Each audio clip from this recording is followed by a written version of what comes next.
자, 김영란법이 시행된 지 100일이 지났습니다. 9월 말에 시행했으니까요. 이렇게 김영란법이 시행된 100일 이후에 지금 한번 조사를 해봤습니다. 시행 직후 10월 한 달간 17개 정부 부처 중에 11개 부처 장관들이 쓴 업무 부처 추진비 내역이 나왔는데요.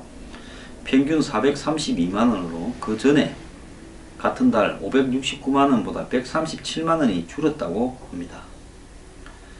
자, 특히 그 사이에 장관이 바뀌지 않은 미래창조과학부 등 몇 개 부서는 704만원을 쓰다가 369만원으로 절반으로 줄었다고 합니다.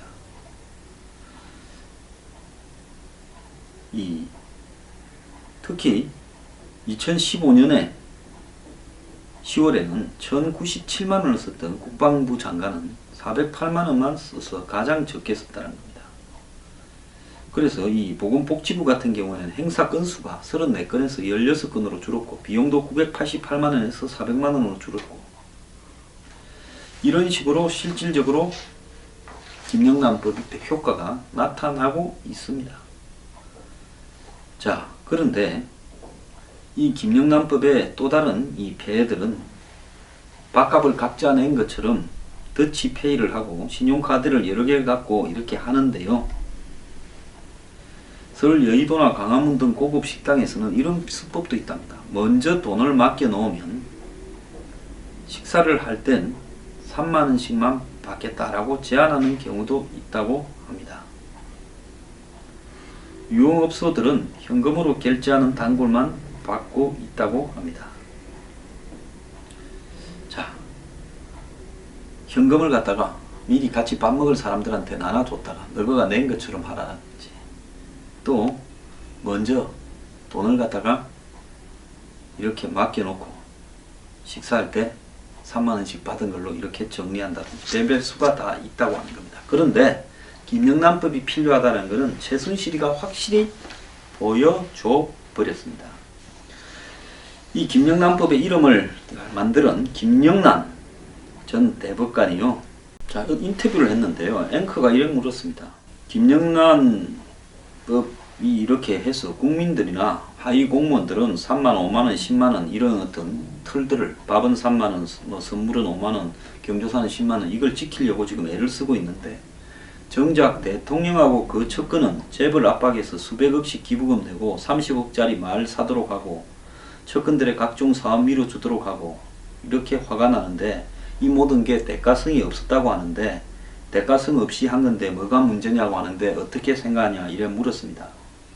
대가성을 이야기하니까 김영란 씨가 이야기합니다.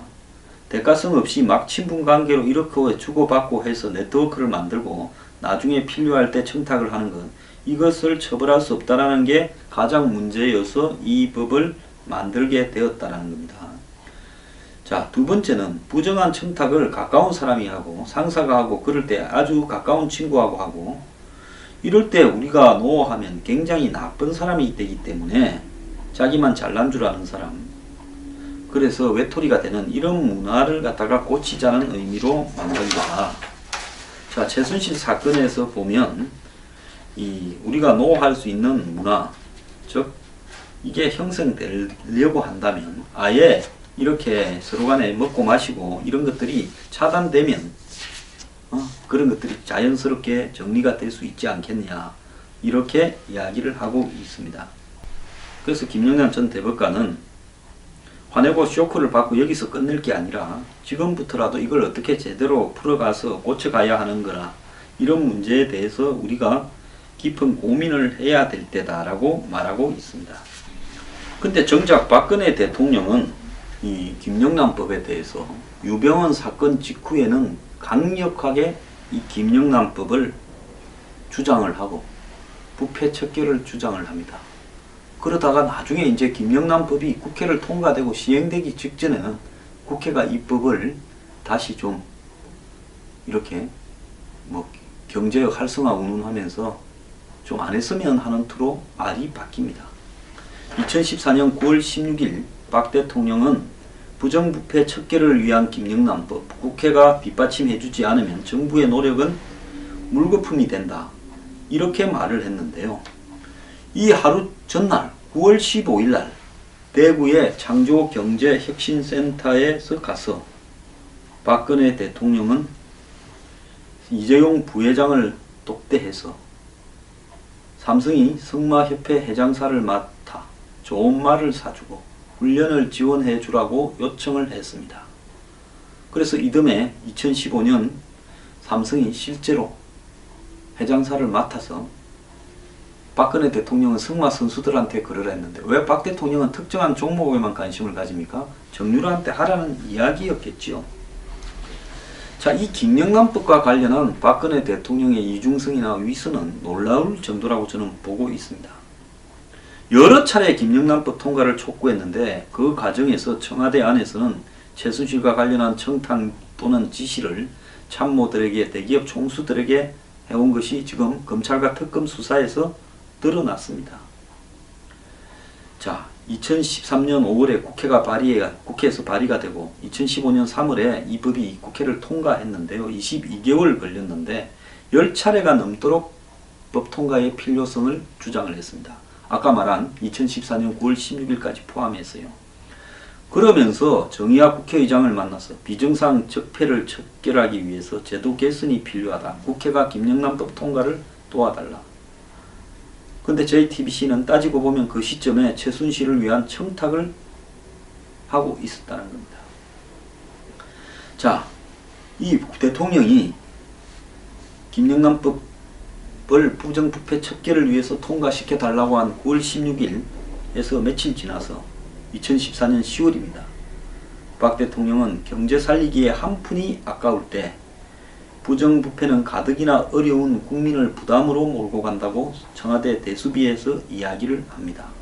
그로부터 두 달 뒤인 12월에는 정문구 현대차 회장을 만나서 KD 코퍼레이션 납품을 받아달라. 이 KD 코퍼레이션 오너는 정유라 초등학교 동창 아빠입니다. 자, 김영란법의 정신에 의한다면 대통령은 이렇게 말을 해야 되는 게 아니라 그런 기업도 살아남을 수 있도록 법과 제도를 고치도록 해야 되겠지요.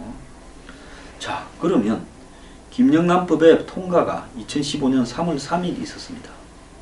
대통령은 3월 1일부터 2015년 3월 8일까지 중동 순방을 가는데 김영란법 통과 직후에 김영재 성형회원 부부가 박 대통령의 순방에 동행해서 한마디로 이 회사의 중동 진출을 돕는 작업들을 했습니다. 또 2016년 2월에는 삼성 이재용 부회장과 재차 독대 자리를 가지고 장시호 동계 스포츠 영재센터에 9억을 지원하라고 민원을 넣었다라는 이야기도 나옵니다. 액수까지 특정되어 있었다라고 하고 있습니다. 일반 공무원들한테나 언론인들한테는 3, 50을 이야기하고 본인은 억 단위를 이야기를 하고 있습니다. 김영란법을 적용하면 당장 문제가 되는데 본인은 국익을 위한 거라고 하고 있습니다. 흔히 미국이나 한국에서 대기업에 돈을 빌려주면 너무 빌린 돈이 조 단위로 넘어가면 안 망한다는데 이거 김영란법에 있어서 청탁이나 뇌물도 액수가 크면 안 망하고 지위가 높으면 안 망하는 겁니까? 현재로서는 이 대가성과 액수가 워낙 크기 때문에 김영란법 수준을 넘어서는 중대한 범죄라는 것이 특검의 판단입니다. 소급 적용은 안 되지만 내용상으로 박 대통령, 안종범, 최순실 모두 김영란법 위반 대상에 포함된다는 겁니다. 정계나 공직사회에서는 최순실이 김영란을 이겼다라는 이야기도 나옵니다. 자, 이런 식으로요.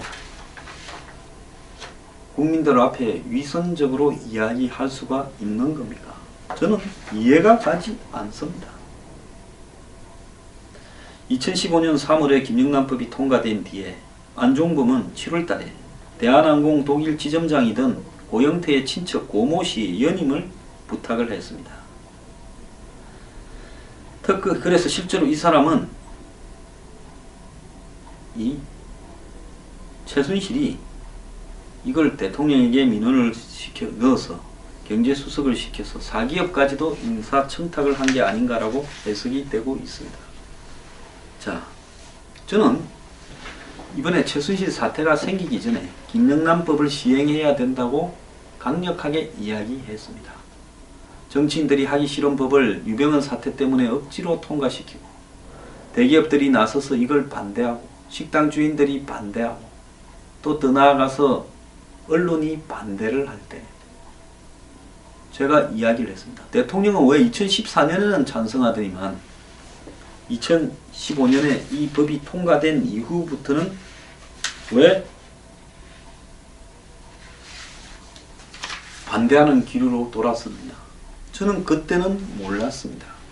지금 와서 보니까 대통령 스스로 김영란법을 무시하고 너무 많은 일을 벌려놨기 때문에 김영란법을 시행하게 되면 양심에 좀 끄리낌이 있어서 그런 거 아니냐라고 좋게 생각을 하겠습니다.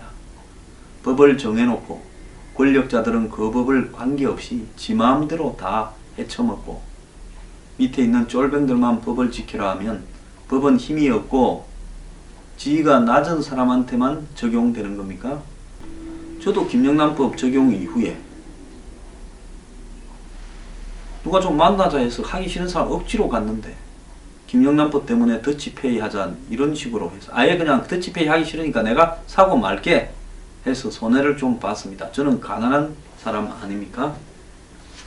자, 저 같은 사람도 글쎄 김영란법 적용이 대상도 별로 아닌 것 같고 만나는 사람도 그런 것 같은데도 개나 소나 다 김영란법을 이야기하면서 우리 사회에 더치페이가 또 밥 안 사는 풍조가 확산되어 가고 있는데요. 대통령 혼자만 최순실과 더불어서 재벌하고 독야 청청하게 김영란법을 완전히 깔아뭉개고 왔습니다. 왜 그렇게 김영란법을 주장했다가 하기 싫어했는가 하는 것을 이제야 알 것 같습니다. 근데 최순실과 박 대통령 사이에는 가방도 사주고 옷도 해주고 또 병원비나 무슨 주사 아줌마, 기치료 아줌마도 대신 보내주고 했는데 둘 사이는 김영란법이 적용되는 사이입니까? 적용이 되지 않는 사이입니까? 정말 애매합니다. 가족이라면 적용이 되지 않을 거고 가족이 가족한테 해주는 게 뭐 문제겠습니까? 아니면 일개 민간인과 대통령의 관계라면 김영란법이 적용이 되지 않을 건데요. 말을 하는 저도 최순실과 박 대통령 사이는 김영란법이 적용되는지 의심스럽습니다. 잘 모르겠습니다.